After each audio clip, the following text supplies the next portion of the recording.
Hello అండి, నమస్తే. నా పేరు స్వర్ణ. Welcome back to my channel Sandy Sunny kitchen. January month అంటేనే ఎగ్జామ్స్ సీజన్ కదా. పిల్లలున్న ప్రతి ఒక్కరి ఇంట్లోనూ ఎగ్జామ్స్ హడావిడి స్టార్ట్ అవుతుంది. సో ఈ టైంలో మనం పిల్లలకి ఒక మంచి హెల్దీ బ్రేక్ఫాస్ట్ ఇవ్వాలి. డైలీ మార్నింగ్ హెల్దీ బ్రేక్ఫాస్ట్తో స్టార్ట్ అవుతే వాళ్ళు రోజంతా బాగా యాక్టివ్గా ఎనర్జెటిక్గా ఉంటారు. సో ఇవాళ మనము హెల్దీ హై ప్రోటీన్ ఉల్లి పెసరట్టు అలానే అల్లం చట్నీ ఎలా తయారు చేసుకోవాలో చూద్దాం. నా ఛానల్కి కొత్తగా వచ్చినట్లయితే వెంటనే సబ్స్క్రైబ్ చేసుకోండి. ఇక ఆలస్యం చేయకుండా వెంటనే రెసిపీలోకి వెళ్ళిపోదాం. పెసరట్టు కోసం ముందు రోజు నైట్ మనము బియ్యం కలిపి నానబెట్టుకోవాలి. ఇక్కడ 3 కప్పుల పెసలైతే 1 కప్పు బియ్యం తీసుకొని వాటిని శుభ్రంగా నీటితో 2-3 సార్లు కడిగి ఒక నైట్ అంతా నాననివ్వాలి. మనము నైట్ అంతా నానబెట్టుకోవచ్చు, లేదంటే మనకు మార్నింగ్ గ్రైండ్ చేసుకోవడానికి లేట్ అవుతుంది అనిపిస్తే ఉదయాన్నే నానబెట్టి నైట్ అయినా గ్రైండ్ చేసుకొని ఫ్రిడ్జ్లో పెట్టుకొని మరుసటి రోజు బ్రేక్ఫాస్ట్కి వాడుకోవచ్చు. లేదంటే ఇన్స్టెంట్గా అప్పటికప్పుడు కూడా గ్రైండ్ చేసుకోవచ్చు. కానీ కనీసం అంటే ఒక 6 to 7 అవర్స్ అన్నా బాగా నానాలి. 1 కప్పు బియ్యానికి 3 కప్పుల పెసలు తీసుకోవాలి. తర్వాత మరుసటి రోజు బియ్యము పెసలను ఒక మిక్సీ జార్లోకి తీసుకొని వాటిలోకి పచ్చిమిర్చి అలానే కొద్దిగా అల్లం, కొంచెం జీలకర్ర, ఉప్పు వీటన్నిటిని వేసి కొద్దిగా వాటర్ వేసి దోసపిండిలాగా గ్రైండ్ చేసుకోవాలి. చూడండి, పిండి మనకు ఈ కన్సిస్టెన్సీ వచ్చేలా గ్రైండ్ చేసుకోవాలి.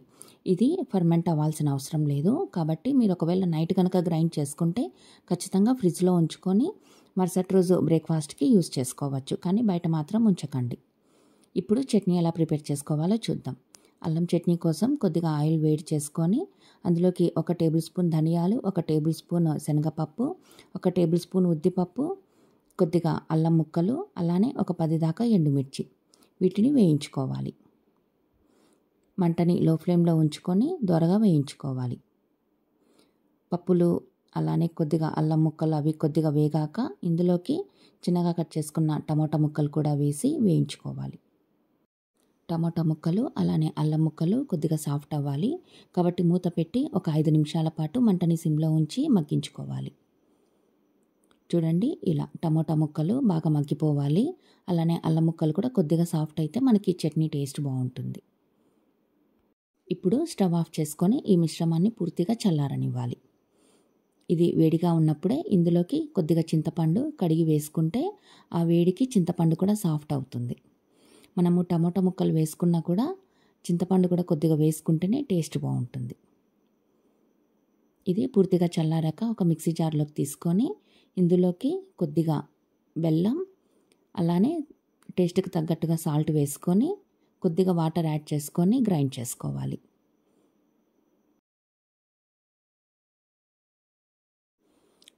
చూడండి, ఇలా ఈ కన్సిస్టెన్సీలో మనము గ్రైండ్ చేసుకోవాలి. మీకు ఇష్టమైతే దీనికి పోపు కూడా పెట్టుకోవచ్చు. మనం ఆల్రెడీ ఆయిల్లో ఫ్రై చేసాం కాబట్టి నేనైతే పోపు వేయట్లేదు. ఇప్పుడు పెసరట్టు వేసుకోవాలి. పెసరట్టుకి బ్యాటర్ కన్సిస్టెన్సీ ఎవరి ఇష్టానికి వాళ్ళు తీసుకోవాలండి. నాకైతే కొంచెం ఇలా పల్చగా ఉండి దోశలాగా అనిపిస్తేనే బాగుంటుంది. కొంతమంది కొద్దిగా మందంగా కూడా వేసుకుంటారు. పెసరట్టుని ముందుగా ఇలా స్ప్రెడ్ చేసుకొని దానిపైన ఉల్లిపాయ ముక్కలు వేసి నెయ్యితో కానీ ఆయిల్తో కానీ కాల్చుకుంటే చాలా టేస్టీగా ఉంటుంది. పెసరట్టులో మనము బియ్యం తక్కువగా తీసుకొని పెసలు ఎక్కువగా తీసుకుంటాము. పెసలలో మనకి ప్రోటీన్ కంటెంట్ ఎక్కువగా ఉంటుంది కాబట్టి వారంలో ఒక్కరోజన్నా పిల్లలకి బ్రేక్ఫాస్ట్గా ఇది ఇస్తే చాలా మంచిది. అలానే ఇందులోకి మనము కాంబినేషన్గా అల్లం చట్నీ యూజ్ చేస్తున్నాము. అల్లంలో రోగనిరోధక శక్తిని పెంచే గుణాలు ఎక్కువగా ఉంటాయి. కాబట్టి రోజు ఏదో ఒక రూపంలో అల్లంని మనం తీసుకోవాలి. సో ఎప్పుడు అల్లం పాలు, అల్లం టీ ఇలానే కాకుండా ఇలా చట్నీలాగా కూడా తీసుకుంటే మనకి చాలా మంచిది. వీడియో కనుక నచ్చినట్లయితే లైక్ చేయండి, షేర్ చేయండి. మరిన్ని మంచి మంచి అప్డేట్స్ కోసం వెంటనే సబ్స్క్రైబ్ చేసుకోండి శాండీ సన్నీ కిచెన్. కామెంట్ చేయడం మాత్రం మర్చిపోకండి. Thanks for watching. Thanks for your time.